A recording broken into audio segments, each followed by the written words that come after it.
Alright, so what I decided to do my apology video on was about a week or two ago. There was three UCLA basketball players that went and shoplifted in China when they were on a trip there to play basketball.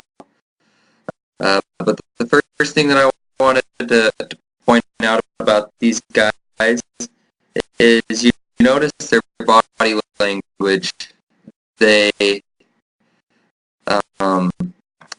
as you look right there, they've all got their arms crossed. They've all are slouching in their chairs, and those are all very power negative positions to put yourself in. And if you'll notice here in a couple seconds when I replay the video, LiAngelo, the middle one, he's got his hand around his neck, which it was said in the TED Talks that it's the most giving away power negative. It's really a really bad one.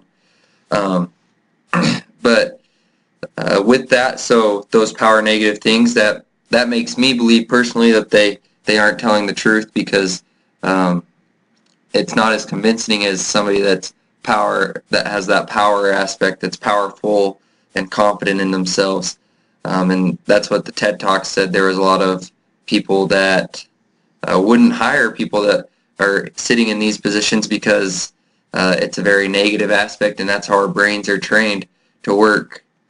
And so another thing that I wanted to point out in this was, if you watch in the video right here, the guy on the left that's speaking, he does a little, in the other TED Talks, that she called it like a snarl or something, where the kind of smiles when they're, he's a guilty party, so he kind of gives a little grin like, oh, I missed it. But it's just right back there, he smiled a little bit at the camera.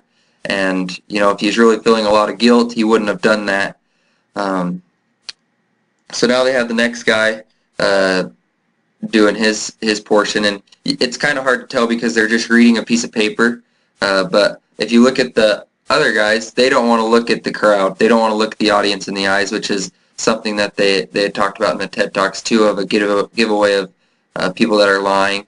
And I do feel bad for these guys. They happen just to admit their mistakes, and it would be a hard situation to be put in to do this. And from what I assessed on the video right there, I honestly don't think that they're telling the truth. They're in a very meager stance. They weren't confident in what they're saying. Even if you were lying, you should still be able to sit up straight and tell your story and be serious about it, and not just read the piece of paper that they were given, which they were probably instructed to do, so they didn't get themselves in more trouble. But that's just what I noticed from that video right there.